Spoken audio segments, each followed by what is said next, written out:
Hi, I'm Joseph Principal, and you're watching my CCR. I'm referencing Disney Channel's old way of introducing shows or telling you what was on. I was drawing the letter CCR instead of the Mickey.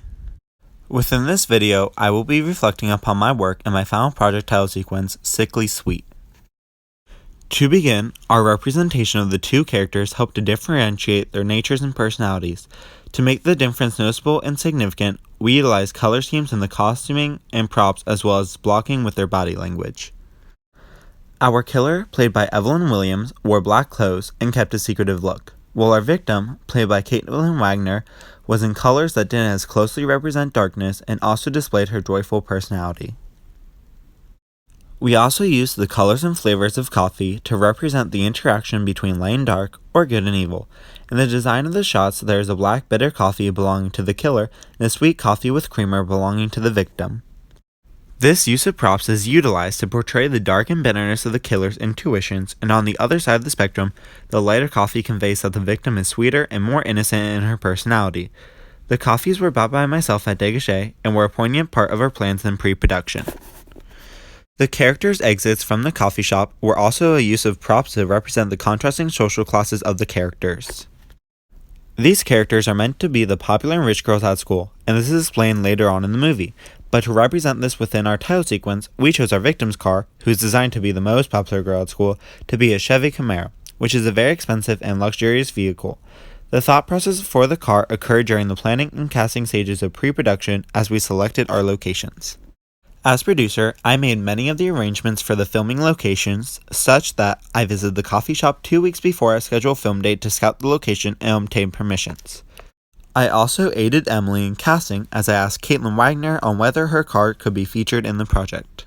To challenge genre conventions, our title sequence incorporates 2 female leads, which is generally rare in itself, along with the fact that the killer in our story is not a male psychopath and is instead a teenage girl. Our murder takes place in a public atmosphere, challenging the genre conventions of horror revolving around isolated locations. This decision was in order to preserve the plot of the script such that the murder is caused by a poisonous cup of coffee. Our theoretical film was based loosely upon a script written by my group partners Nicole, Rachel, and myself. Another important topic to discuss upon is cinematography.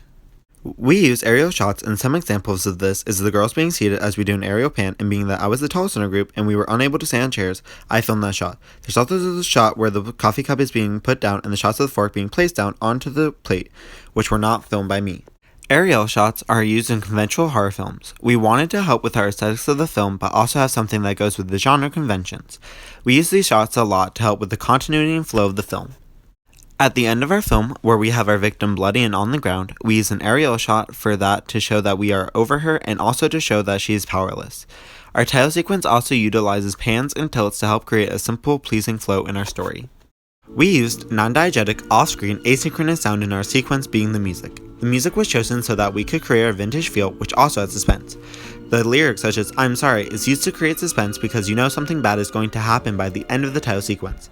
This also shows the guilt she feels for killing her best friend. Another lyric of the song stated, "You're such a fool," which carries out one of the themes of our film, being that our killer was able to fool everyone as she committed the murder in plain sight without anyone noticing. We also use Foley static sound to create distinct separation between the storyline of the intro shots and the storyline at the coffee shop. I got this sound by recording static off of a TV. This is another sound that uses horror genre conventions in that the convention displays that the loud rising noises make the audience jump or feel fearful of what is coming next. Our static noises completes such conventions by creating a sudden burst of unexpected noise designed to disorient the viewer. Our pacing gets faster and faster with the quick cuts to show that the title sequence is getting closer and closer to the climax or the murder. This is used to draw the audiences in to the upcoming events of the film and set the tone for a murder. This also develops some tension for what is happening to the victim. Our film sequence provides a sense of its own style by being a subgenre that's very uncommon, a vintage and almost classy horror film. This makes using warm, homey tones possible, as well as incorporating the horror aspect into the rapidly cutting scenes in a more cold tone. For our titling, we were thinking about using the generic slasher film titles such as Halloween and Friday the 13th, which is the name of the film, but it looks so bloody and is dripping down the screen. We did not feel that this would suit the mood that we were going for, so we instead went for a fancier, curlier font that shows that this is more of an aesthetic horror film. This is challenging the genre conventions of a slasher film. The font was called Savoy Let, which is a cursive font that doesn't distract you from the film, but adds meaning to it. An example of a title sequence that is like ours is Rosemary's Baby, which has a cursive font as well. Our mission for this film is to attend smaller film festivals and travel to an independent film studio for distribution into select theaters. Our group all decided to produce independently instead of with the big conglomerates such as Disney.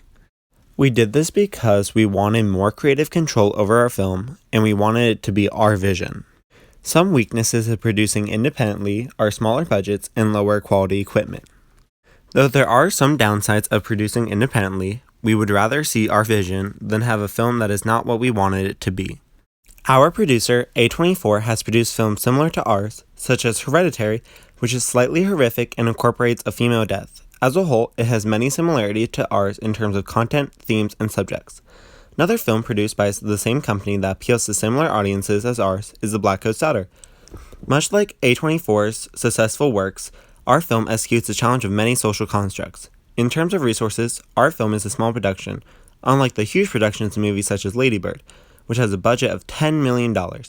Our film, instead of spending enormous amounts of money, is more comparable to the budget of another film produced by A24, Amy, which had a budget around $2 million, of which we would still require a smaller budget and would be able to consolidate.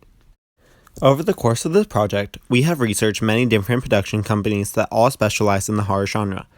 We were at a crossroads between Blumhouse and A24, however, through much thought, we realized that A24 could meet our requirements such as our budget and theme. A24 is a company that has many independent films, and they would be more willing to support our female-oriented film. Our plan in distribution and exhibition will be decided based on the performance and reviews our movie got from the film festivals it attends. One idea is to go to select theaters and then, depending on how well it does, expand wider and wider as to be accessible. With this, the MPAA, I would think, would rate this film PG-13 because there really isn't that much gore, cursing, or nudity. Another idea we had would be to release the movie immediately onto Netflix and other streaming services, where audience can view it from the comfort of their own home, which makes it very available and convenient for the people. If we wanted, we could make our film more gory, have more cursing, and have more nudity, because the MPAA wouldn't rate it. But this goes against our vision, so we wouldn't really want that, though at least we could think about it and not get an NC-17 rated film. The target audience of our film would be teenagers and young adults due to the nature of the humor and references incorporated, but also because more teenagers use form of video streaming than many adults. Despite this, adults would still be able to watch this film because it wouldn't be that overcrowded with teenage humor and references, and still holds a very detailed plotline that wouldn't fail to engage them as an audience. Since it is not a complete horror film and appeals to some other genres in the field, more people would want to see it because it's less horror-y and more thriller and deals with real subjects. We would implement the use of some ads that would be sent out on cable TV and maybe some ads on websites or social media.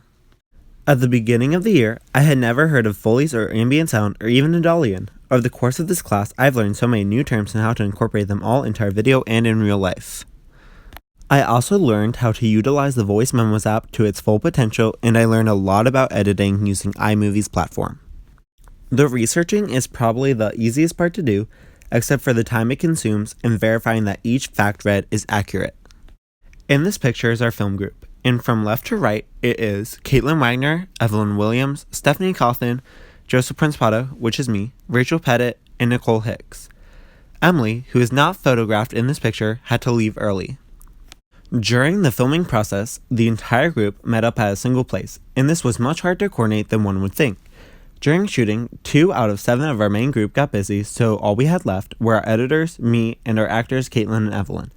I provided them with transportation from place to place. When we got to our house, we were looking at the do-it-yourself blood we needed for certain shots, and had made, and thought it didn't look that much like actual blood, so Evelyn and I, who didn't need to be filmed, got materials that would make the blood look thicker and darker and overall more realistic. This worked, but not as well as we hoped. Once we got to actual editing though, that's when the real fun began. And by fun, I mean one of the most stressful events in our life. The computer we used never saved any of our work until we took it into our own hands to use a different one that could actually keep the information.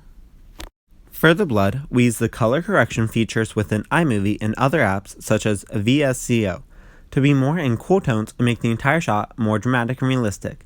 And it worked really well to make the blood look more like blood. We had to revise some shots, but at the end of our one shooting day, we couldn't all meet again, so we worked with the shots we had. We had people who weren't part of our group look at it and see what they thought. I have a friend who majored in film, and when he saw the video, he thought it was really well done. He had some critiques, and we listened to the ones that were fixable. Others were recommendations for shots that we didn't have or have time to shoot separately, so we really couldn't do that. I will definitely leave this class feeling prepared for the film industry, and maybe will take part in that in my future years. In college, I would like to major in something for film, and this class has really prepared me. Throughout the project, we used lots of equipment, including a D3400 Nikon camera, a tripod, a camera stabilizer, along with iMovie, which we used in the editing process after an attempt made to use Adobe Premiere didn't work out for us. Our production skills were created and developed through the course itself and learning about movie technologies and methods, along with some tips and advice that was given to us by our friend and collaborator, who by the way is my bestest friend ever and best collaborator I have ever worked with, Stephanie Cawthon. She provided us with lots of new ideas and kept a logical opinion and viewpoint that helped progress our project. When we were really stressed, Stephanie was always there to help us calm down and find a positive outlook, along with a solution to any problems we ran into.